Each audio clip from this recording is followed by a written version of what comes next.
था व्यक्ति किसी एक बहुत बड़े भवन के अंदर फंस गया, बहुत बड़े हाल में फंस गया। उसमें बहुत सारे दरवाजे थे, उसमें से एक दरवाजा खुला हुआ था। कहा कि भाई, किससे पूछा भाई इस मकान से बाहर कैसे निकलूं, इसमें फंस गया हूं।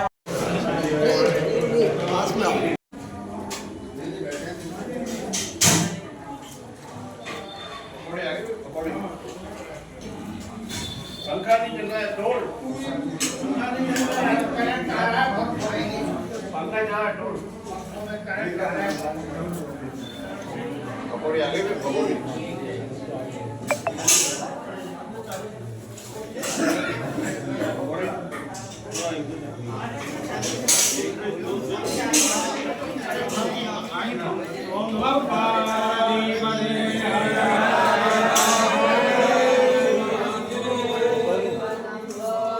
इतना ज्यादा आसक्ति नहीं रखनी चाहिए, क्योंकि प्रकृति का स्वभाव है। आप अपने जीवन में विचार करके देखना, आप जिस चीज के प्रति अधिक आसक्त होंगे, ज्यादा पकड़ेंगे, वो चीज आपसे छूट जाएगी। क्योंकि प्रकृति का स्वभाव है परिवर्तन, छूटना, प्रतिक्षण छूटता चला जाता है। जाना ना, हम बच्चे थे, कब युवा हुए पता ही लगा, धीरे धीरे कब बूढ़े हो जाएंगे पता ही लगेगा, समय सब छूट रहा है। लेकिन हम पकड़ के रखना चाहते हैं। हमारा स्वभाव क्या है, जो है पकड़ा रहे, हमसे दूर ना जाए। प्रकृति कहती है कि मैं तो तेरे से लेके जाऊंगी, छोड़ूंगी। आई गई हो गई बात, हम लोग वहां से आ गए। उस समय बाद में उसके व्यापार में घाटा लगा। एक मकान को खाली करके दूसरे मकान में शिफ्ट हो गए। उस मकान को बेचने की बात आ गई, बेचना है, बेचने की बात चली रही थी। उसी बीच उस मकान में आग लग गई।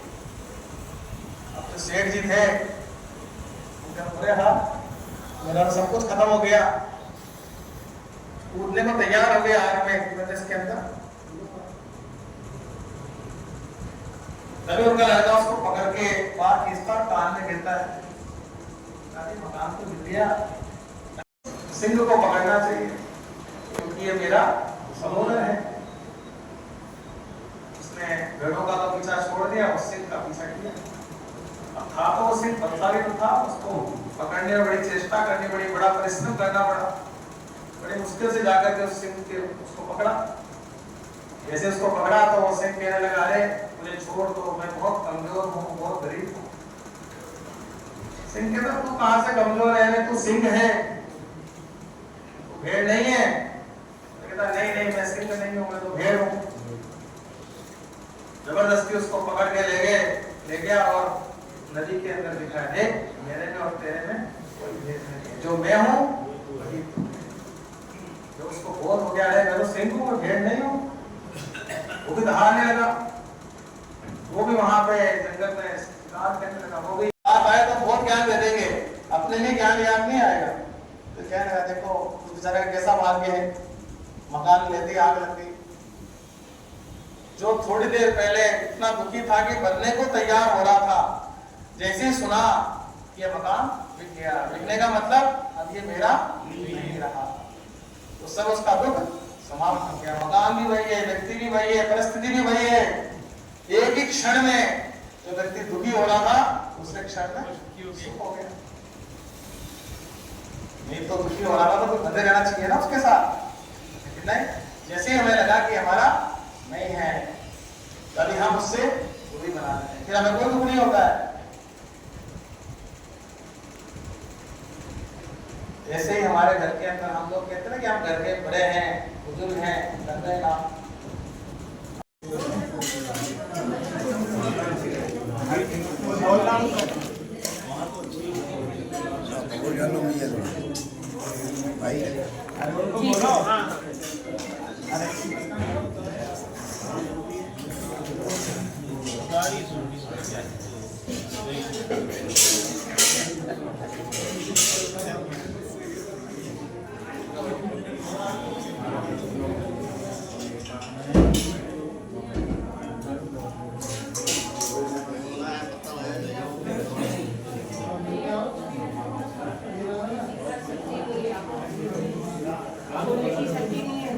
हम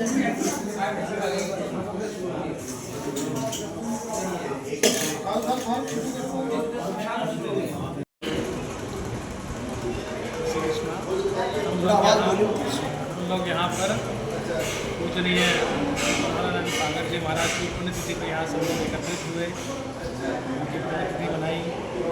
यहाँ आने का एकमात्र उद्देश्य हमारा यही है कि हम अपने जीवन के अंदर भगवान को पाने के लिए, परमात्मा को प्राप्त करने के लिए, अपने इस आध्यात्मिक मार्ग को प्रशस्त करने के लिए नया आयाम प्रदान करें और निरंतर भक्ति करें, सत्संग करें, स्वाध्याय करें। जिसके निमित्त ये सत्संग वन बनाए गए, उसी को अग्रसित करके प्रतिदिन स्वाध्याय करें, सत्संग करें।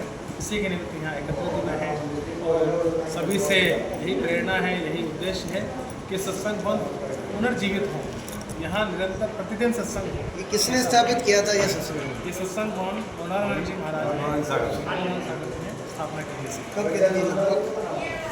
अभी नहीं होता है क्या कार्यक्रम यहाँ वर्ष में 2 बार ही होता है। पहले जब उनके समय काल में यहाँ प्रतिदिन सत्संग हुआ करता। अब क्या हो गया, ऐसा क्या हो गया जो आजकल? अब लोगों के अंदर धर्म के प्रति इतनी रुचि नहीं है, आकर्षण ज़्यादा है, लोग आध्यात्म की ओर कम अग्रसर हो रहे हैं। दोबारा से धर्म की स्थापना हो और उस वेदांत जिनके प्रचार के लिए उन्होंने इतना कुछ किया, सत्संग बनाया, वो ज़्यादा अग्रसर। ये हमारा ध्येय है। आपका नाम बताओ और आश्रम का नाम बताओ। स्वामी रामानंद गिरी, श्री गिरीशानंद आश्रम उसका। इनको ये ज्ञान दिया है कि हमने वेदांत सत्संग भवन जो बना हुआ है कमला बावड़ी पर, इसकी स्थापना जो है स्वामी लीलाशाह महाराज जी के शिष्य स्वामी मनोहरानंद सागर जो वेदांत केसरी कहलाते थे, उन्होंने यहाँ करी। हम छोटे छोटे थे तब इन्होंने ये आश्रम की स्थापना करी। वर्तमान में जो है उनकी पुण्यतिथि जयंती, उन्होंने मनोहरानंद सागर ने देश विदेश में वेदांत का प्रचार किया, डंका बजाया।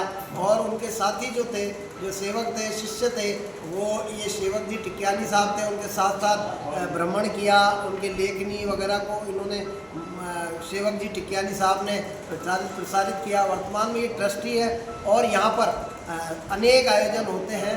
स्वामी लीलाशाह जी का होता है, अद्वैतानंद सागर का होता है, मनोहरानंद सागर जी का होता है, शंकराचार्य जी का होता है। और ये सब आयोजन यहाँ पर साल में अनेक आयोजन होते हैं। ये ट्रस्टी हैं, सेवक जी है, मेवाराम जी है और ये होतू भाई है। ये ट्रस्टी मिलकर यहाँ का आयोजन करते हैं, भंडारा करते हैं। आर्थिक रूप से जो लोग कमज़ोर होते हैं उनकी भी सहयोग किया जाता है। आज यहाँ पर संत समागम हुआ और पुष्कर के, मालपुरा के और अनेक स्थानों के संत आए। संत समागम में यही हुआ कि स्वाध्याय होना चाहिए, अपने सत्संग को करो और अपने शरीर को पहचानो कि मानव हमारे अंदर जो है जीव आत्मा है, तो वही परमात्मा का रूप होती है। रमेश लालवानी, मुख्य प्रवक्ता, वेदांत सत्संग।